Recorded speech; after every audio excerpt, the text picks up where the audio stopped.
The state's power grid on the brink. What a new report says on its future and why it's beginning to be strained. And as the housing crisis continues to worsen, how a new program is working to fill the need, one home at a time. Hello and welcome to Empire State Weekly. I'm John Gray. And I'm Jamie DeLine. Two new reports are giving a warning to New York State, saying the state's power grid is not prepared to handle the uptick in electricity demands over the next 5 years. The New York Independent System Operator, which manages the state's power grid, issued the assessments last Tuesday. The group anticipates that the grid is at a significant inflection point. It needs several thousand megawatts of new energy generation within the next decade. The analysis projected that by 2034, emergency measures will be used for about 3 times as many hours and about 5 times as much energy. The causes behind the power grid being strained, according to the report, centers around New York's aging power grid and lack of replacing the infrastructure. Another central point in the report shows another strain is the rapid increasing demand from the rapid growth of data centers. Now, another part of this report says that the projected growth in renewable energy may not be enough to replace the current sources that could soon be decommissioned, including those using fossil fuels. For more now on the report and the future of the state's power grid, we are joined by Rich Dewey, the president and the CEO of the New York Independent System Operator. Rich, thanks for coming on. Oh, my pleasure. Thanks for having me. For those who've never heard of your group organization, what is it you do exactly? So our responsibilities, we're an independent organization, nonprofit. What we do is we operate the bulk electric system for the state of New York. So maintain reliability, make sure we've got enough power at the right times to keep the lights on. We also administer the wholesale energy markets. So it's the buyers and the sellers, we match them up to come up with the most cost-effective any given hour. And we also plan for the future. We are responsible for looking out the next 10 years, making sure based on the anticipated load growth that we're going to see, based on the demand we think we're going to see, and based on what we assume to have enough supply, identify gaps, and if there's risks to reliability, sound the alarm to make sure that folks know that this is some action that we need to take, and basically get the process going so that we can ensure that we've got reliability not only today but into the future. Yeah, looking at your recent, I don't know if the word report is the right word for it, but your prognostication, it sounds like we're going to have a problem if we don't get going fixing the problem now. Talk a little bit about what's coming down the road if we don't act and maybe what we should be doing now. Yeah, great. So there's really 2 things that are kind of happening at once. You know, the trigger for us to do this report is we've got a number of electric power generators in New York City and Long Island, very old units. They've kind of reached the end of their life, and what they have announced to us is that they plan to deactivate. They want to shut the plants down and leave the system. So anytime that happens, we have to do an analysis to determine if we can safely allow them to exit and still maintain reliability. And in this particular instance, especially coming out of a hot summer like we just came out of, it really puts a fine point on the fact that we're very close to the margins. And what we've identified is these particular units, some action needs to be taken to keep them on the grid because we're going to need them for next summer and for the summer after that. Now, at the same time, what's going on is phenomenal economic development, some data centers and AI, but also manufacturing, great job opportunities. You've probably heard about the Micron plant out near Syracuse, Global Foundries north of Albany. You know, these are big electric loads that are now coming onto the system. So in addition to, you know, the normal load growth that you would see through like electrification, we're now seeing tremendous large load growth because of economic development. These 2 things happening at the same time have really caused us to get concerned and necessitated us to sort of sound the alarm that, hey, we need to pursue options here for additional supply. If we don't act on this, if the politics gets involved and the politicians can't agree, what a shocker. Politicians on both sides can't agree on anything, including what to order for lunch. What happens down the road? Are we looking at states where we see brownouts or things where the grid is not reliable and people may have the lights go off? It could be. It could be. We're doing everything in our power to make sure that doesn't happen, right? Including working collaboratively with the state agencies, making sure the elected officials understand what the risks are. You know, electricity is so important to the health, safety, and the economy of New Yorkers. It doesn't benefit anyone to see a reliability issue. So I think people, pay attention to these things.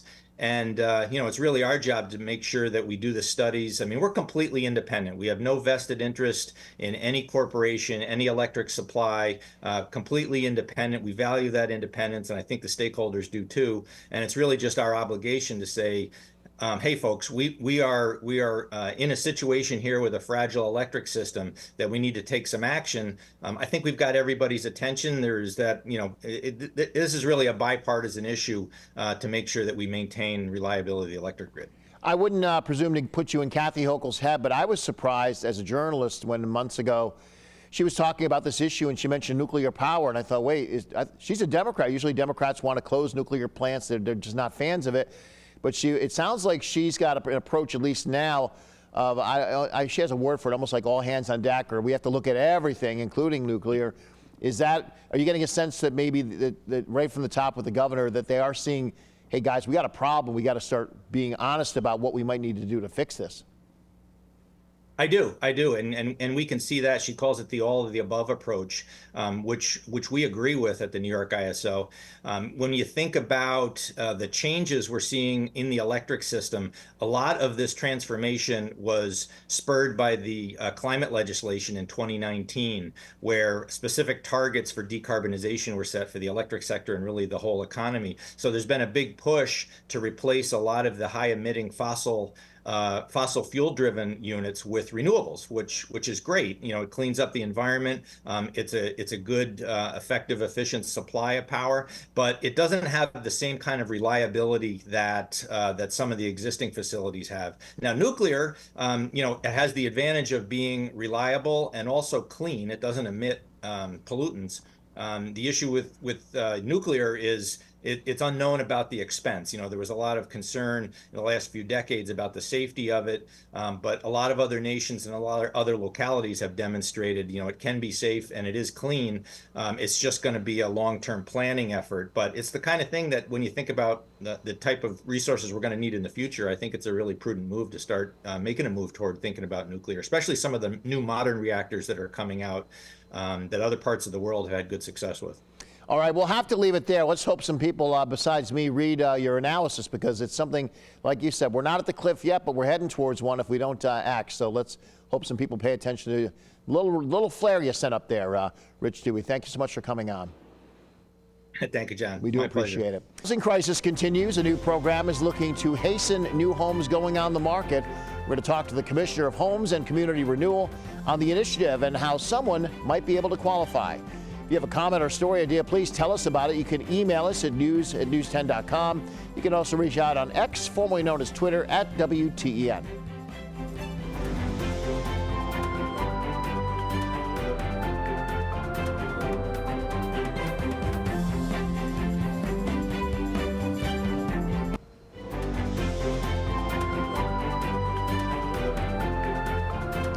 Welcome back to Empire State Weekly. New York State is looking to overcome barriers to building affordable housing across the state. Yeah, last month, Governor Hochul rolling out something called Move in New York. The goal, create housing in both rural and suburban New York State.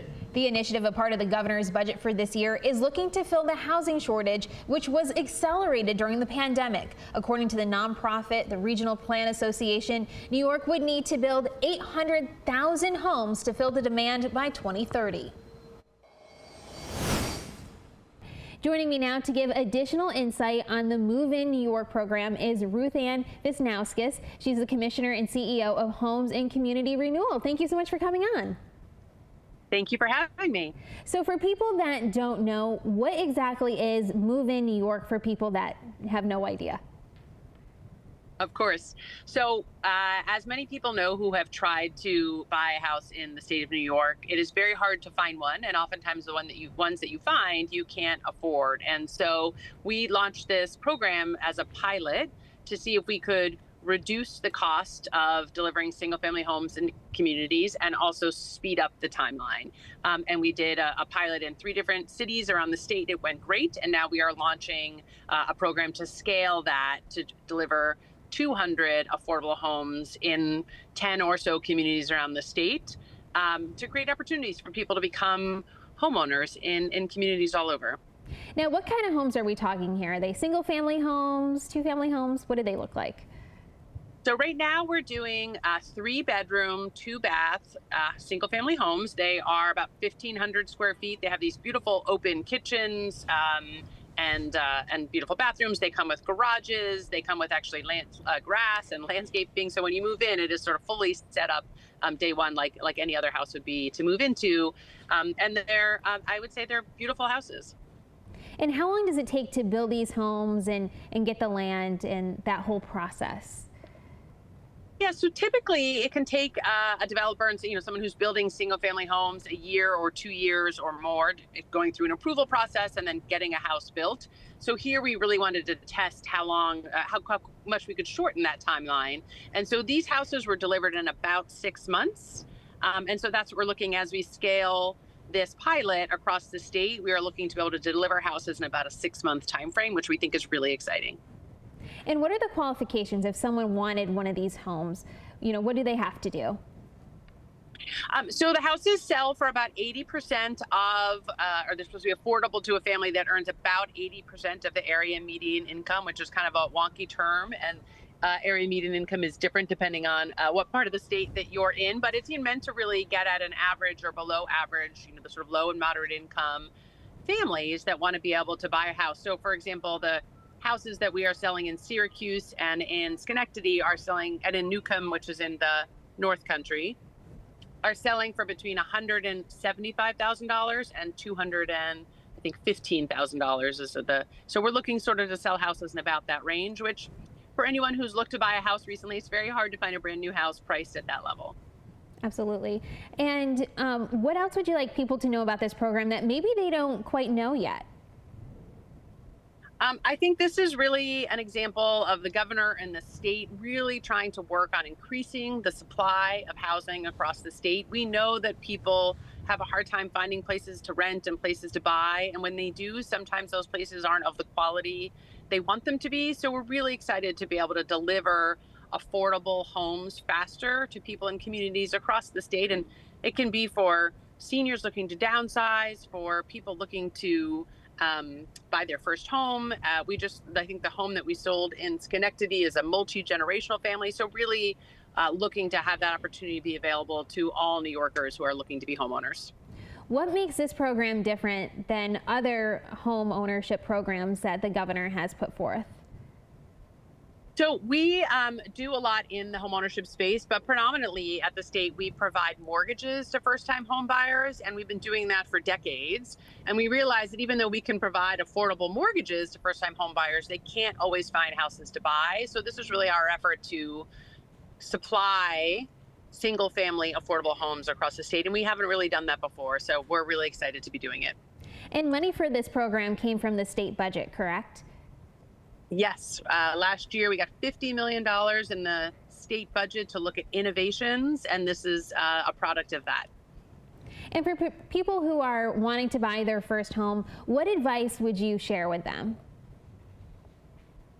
We definitely encourage all first-time home buyers to go through home buyer training so people can understand, if you've been a renter and you're going to be a first-time home buyer and the dishwasher breaks, that's then your responsibility, and you need to be saving for that and understand those costs. There isn't a landlord to call. So we definitely encourage people who haven't been first-time home buyers to do that. And there are organizations across the state. Folks can go to our website and look for one that provide that type of home buyer counseling and training and assistance across the state.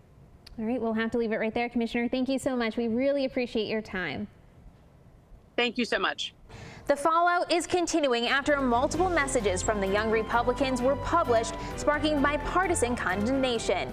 We'll have the latest fallout from the Politico article on the firing of the former chair of the state's Young Republicans. If you have a comment or story idea, let us know. You can email us at news@news10.com. You can also reach out on X, formerly known as Twitter, at WTEN.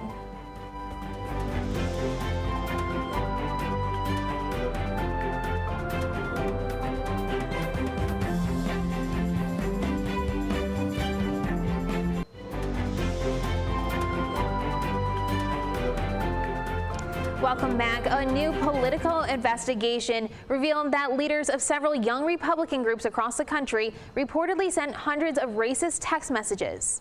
Yeah, that included in this group a number of New York State GOP who were implicated. The messages were sent in a private chat from early January to August of this year. The messages, published by Politico, show young GOP leaders joking about gas chambers and sexual assault while using numerous racial and homophobic slurs, with some of the messages going as far as saying they should rape their enemies and praising GOP members who believed in supporting slavery. Young Republican National Board of Directors saying in a statement they are appalled by the language in the article. The board is calling for all those involved to resign from their state and local young Republican organizations. Last week, Chuck Schumer condemned the messages on the Senate floor. Now, no matter who it comes from, right or left, all of us have an obligation to denounce vile rhetoric like this. These aren't random college kids. These are individuals who work in government, who've held positions of leadership at the state level, and one person in the chat is actually an elected official. Prominent New York Republicans condemned the chants and demanded consequences. New York Representative Mike Lawler in a statement calling the comments made in the private chat disgusting. He also called for those implicated to resign from any leadership positions. Staten Island Assemblyman Michael Riley, who employed Peter Gunta, a former state Young Republicans chair, at the center of the scandal, telling The Hill that the comments made by Gunta were troubling and he has been fired. A federal judge in New York has struck down the state's Save the Hudson Act, which looked to prevent Holtec International, the owner of the decommissioned Indian Point nuclear power plant, from dumping over 1 million gallons of radioactive wastewater into the Hudson River. 3, 2, 1. The plant is undergoing a decommissioning process that includes removing equipment and structures, reducing residual radioactivity, and dismantling the facility. Holtec projects that this whole process will be done by 2033. The court found that only the federal government has the authority to block the dumping of radioactive wastewater from nuclear sites being decommissioned. The Save the Hudson Act bans the discharge of radiological wastewater into the Hudson during a decommissioning. Governor Hochul responding to the ruling with a letter to Westchester County Executive Kenneth Jenkins saying there have been no discussions on reopening Indian Point and she would not support efforts to do so. At the same time, the State Attorney General Letitia James vowing to appeal and that the Hudson River should be preserved for future generations. A federal appeals court has upheld part of New York's gun safety law that requires background checks for ammunition sales. The ruling affirming a lower court decision denying the challenge to the Concealed Carry Improvement Act from gun rights plaintiffs. The system already checks for somebody trying to buy a weapon if they're a convicted felon, a fugitive from justice, addicted or using controlled substances, committed a mental institution, or convicted for a misdemeanor domestic violence charge. The court rejected the request for an injunction, so the case now goes back to the lower court. Another state law is being upheld, this time in the State Court of Appeals, the state's highest court, upholding a 2023 law that changes most local elections to even years to align with the federal elections. Senator James Skoufis, who sponsored the law, is happy with the court's decision.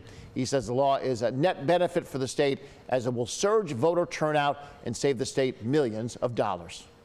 In many jurisdictions, and what I expect here in New York, turnout in these local races will double, in some cases more than double. Right now, you have a paltry small minority of voters who are choosing who holds these really important offices, like supervisor and county executive. It's important to note that not every election will be changed to even year cycles. Major cities like Albany, New York, and Poughkeepsie can't have their election days changed due to the state's constitution. Not everybody's pleased with the ruling, though. The executive director for the New York State Association of Towns sharing his disappointment, saying that holding town elections alongside state and federal contests undermines local government. The government shutdown is continuing to drag on in Washington, yet another funding bill failing to pass. When the next vote will be and why federal employees are now safe from being fired from their positions. If you got a comment or story idea, please tell us about it. You can email us at news@news10.com. We are also on X at WTEN.